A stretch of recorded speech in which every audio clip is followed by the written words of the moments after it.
Hey guys, it's Jessica from Run Pain Free, and it's been a minute since I've been on here, but that means that somebody or something annoyed me, and I'm on. I need to go over feet today, and talking about what doctors say to you and what it actually means. I'm gonna try to be as nice as possible. Um, so basically, podiatrists are great doctors for very specific things, and one of those things is not movement.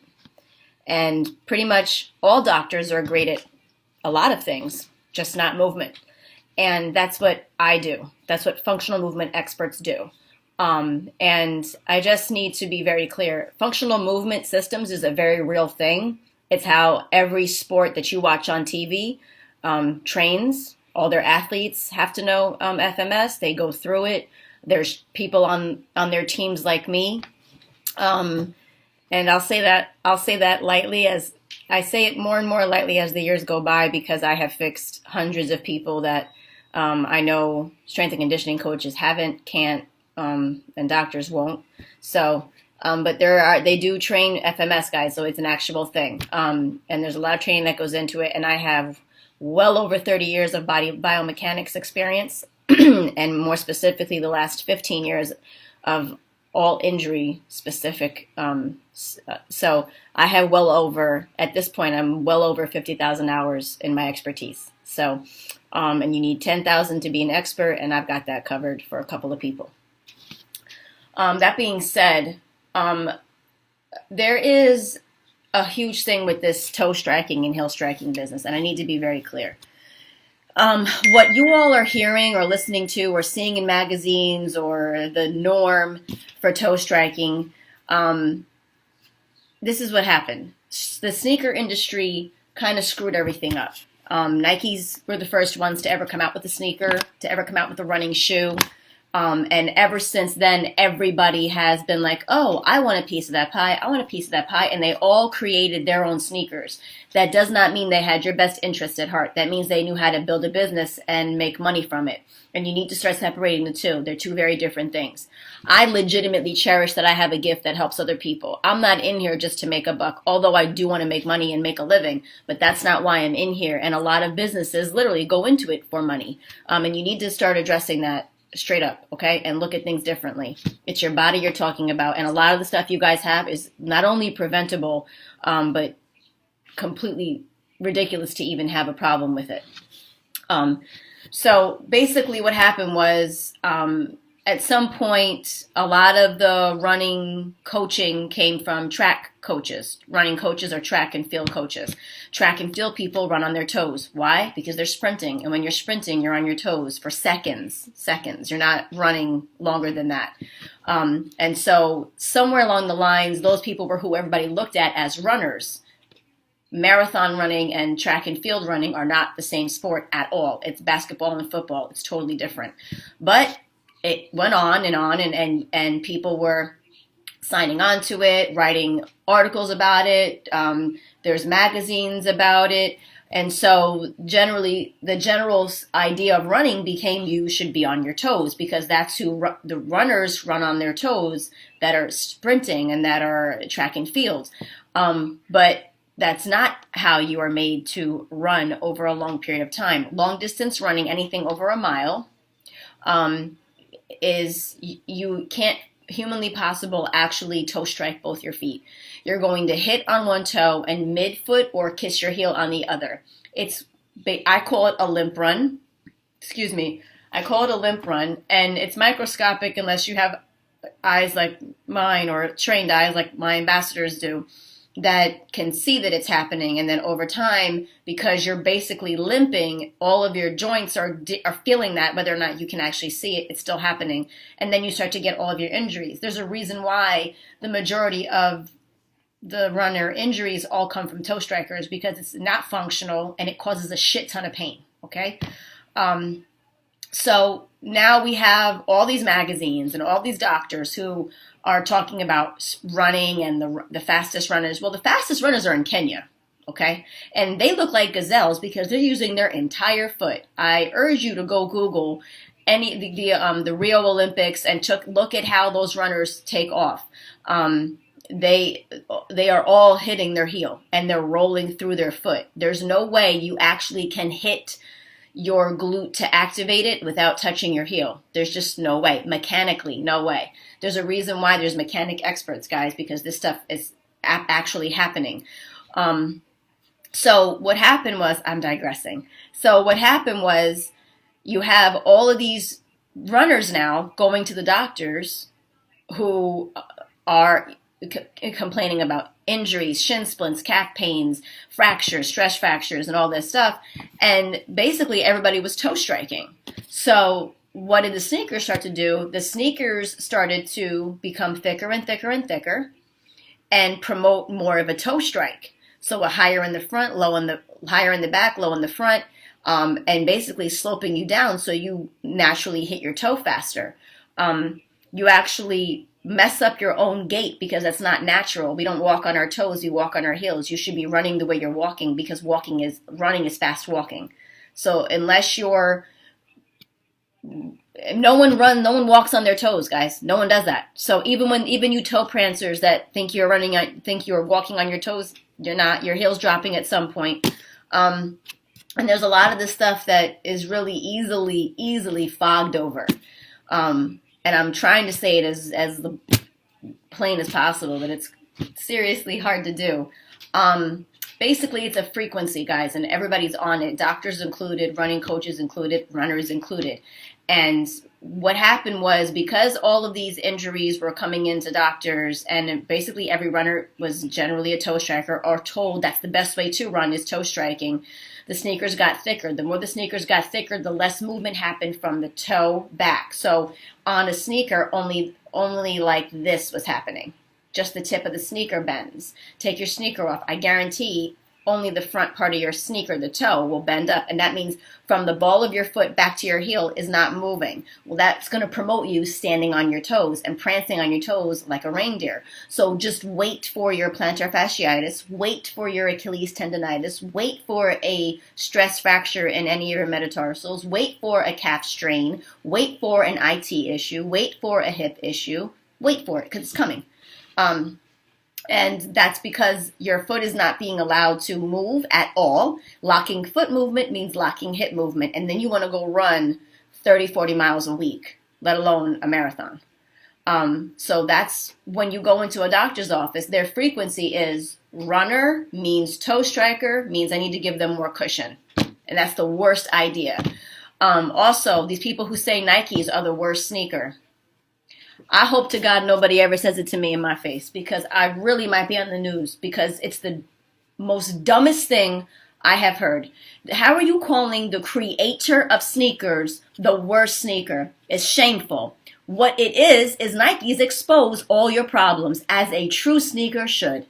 Brooks band-aids it. Asics band-aids it. New Balance band-aids it. Hoka's New Balance, they band-aid it. So basically they stop movement in your foot. Then you get all this other pain everywhere else. You have a hamstring strain. You have a torn hip labrum. You have a femoral hip stress fracture. You have a femur stress fracture. You have metatarsal stress fractures. All this stuff because you locked your foot into place. But no one ever looks at the feet. They just assume A, it's running. No, it's not. It's you. Or B, it's the sneakers. No, it's not. Look up. And it's not. Nikes is the one that doesn't allow you to continue in pain. We should be praising them, not calling them like the worst sneaker in the world. It's disgusting to me, quite honestly, because it's so stupid that it's disgusting. I mean, the woman just won the marathon in Nikes. We get out of here. The fastest runners in Kenya are studied by Nike. Like that's how these shoes are created. Like get some education with what you're putting on your foot. Stop being a follower. Stop following everybody around that has on these stupid sneakers that look like cinder blocks that are this thick, that have no movement, and you're sitting there wondering why your hamstrings are tight, or why your hip hurts, or why your knee is hurting, or why you have shin splints. It's because of what's on your feet in restriction of mobility. You have a problem. And the sneakers are locking it in. And so the sneakers lock it in, it compounds it. When you have a problem and you put on a Nike, it exposes it. That's what it should do. That's why I only recommend Nike Frees. And I'm not a total Nike lover. I'm a Nike Free person. So I'm very specific. And again, I don't get paid by Nike. Nike doesn't sponsor anybody, okay? So I'm telling you what works. You do with it what you want, but know what works and know your facts. A thick sneaker will cause you an injury. 100% guaranteed. Guaranteed you will have an injury if you don't already have one. And whatever you feel pain in your foot, it's already happening in your hip. Listen to my podcast. I talk about it all the time. Run Pain Free now. It's on YouTube, on iTunes. Run Pain Free podcast. Listen to it. Look at my blog, runpainfreenow.com. I'm always writing about it. I've written about these things for years, okay? So when people are, oh, Jessica, why do all the running magazines and the doctors and the coaches say it? Because there was a frequency set years ago that runners should be on their toes. Wrong. That came from track and field runners who are sprinting. So that was the first problem. 2, everybody should be wearing a thick sole sneaker with a lot of cushion. Wrong. That's number 2 wrong. The more cushion you have, the more you don't feel what your foot is doing. So I just have another runner just recently, a very fast runner in Orlando, one of my online clients, and he switched to the Nike Frees from a very thick sneaker. I believe it was Asics, I believe. And he was like, oh my God, I'm really pounding hard. I said, well, what's worse is that you've been pounding that hard for as long as you've been running and you didn't feel it because your sneaker covered it up. Now, I don't know about you, but I would much rather feel what the hell's going on with my body so I can fix it before it becomes an issue. These sneakers prevent that from happening. So when a podiatrist actually tells somebody to go put a Brooks on, I have a moral and ethical problem with that. Big time. I can't sit here and say that they're intentionally saying things to hurt people to bring them back in for surgery. I can't say that, and I would hope that's not the case. But I will say your education is at a limit, and you need to admit that you're at a limit and you're not a movement person. You're not a movement expert. You know how to triage. So when someone is told, I don't want you to move your feet at all, in your sneaker, your foot should not be moving at all in your sneaker, you need to get up and leave from whoever said that to you immediately. I don't even know why that even logically would make sense to anybody, because you're an athlete, you're a runner, especially runners. Literally, your feet are your wheels. You need your feet to move. If your feet are not moving, I don't know why you think anything else is going to be moving. I just don't understand the logic of it, because there is no logic behind that.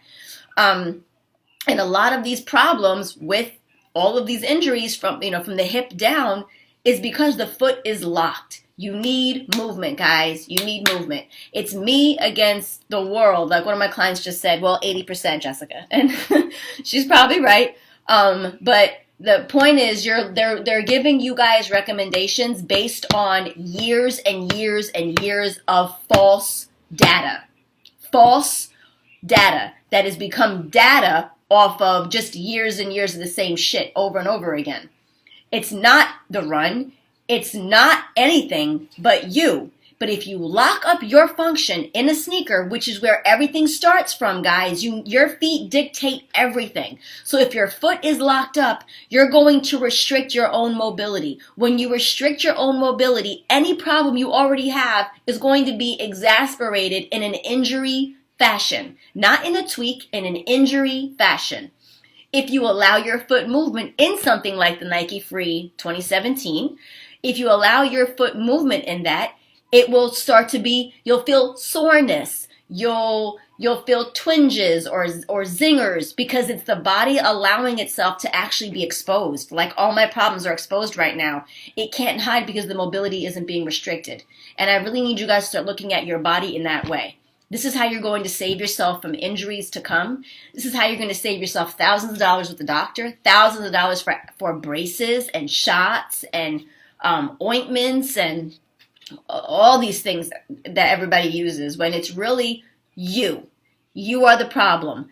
Nike being treated as a cause of a problem people should be ashamed of themselves. Nike exposes your issues. It's not Nike. Brooks locks up your issues, so it makes them an injury. Very different. And it's about time we start really having an honest conversation about it, guys. Obviously, something's not right if all these injuries are still happening for 30 years, and the same sneakers still have the same makeup for 30 years. Like, it's not okay. And when a running orthopedic doctor has his own ACL tear, I question that. I highly question that. I don't understand that. How is that even possible? You should be the last person to have an ACL tear. And that, in my opinion, as an injured person, as an injury expert, how about that? But I got hit by a truck. Very different. So it's just important that you guys start really like looking at it, because especially when you're in pain, you're vulnerable. And you really just want anything to stop the pain. And I 100% get that, because I know pain. I also know that I refused all medication. I didn't have any surgeries with all of my injuries head to toe. And I'm a product of what I do. And there's no way that I'd even be sitting here talking to you if what I do didn't work. I do what I do for everybody else because I did it for myself and it worked on me. And I've corrected thousands of people because of it. And to have doctors literally giving information that's guaranteed injuring somebody else, I have a very big problem with that. So I just wanted to get on here. I know it's a long message, but it's important that I try to explain things to you guys. You have to understand there's something that was put in place many moons ago that is still looping, that is still coming out. But if you start really looking at people running, you'll see toe strikers are not double hitting the ground. One's hitting the ground and one is kissing the midfoot or kissing the heel. And you'll actually see people who are very fast and who are pretty much injury free are heel strikers who have full roll through and full foot function. So there's a very specific reason for that, and you want the sneaker to move with you so your leg has a chance at strengthening. If your leg is locked up, you're just guaranteeing yourself further injuries, and it's important you guys really pay attention to that. So I hope that this video helps you at all. As always, comment below. Make sure you tag me because I will not see it otherwise, or message me on runpainfreenow.com, and just follow us on the podcast, because I do much longer versions of stuff like this on there. Hope you're having an awesome day, and happy Valentine's Day. Love us. Bye.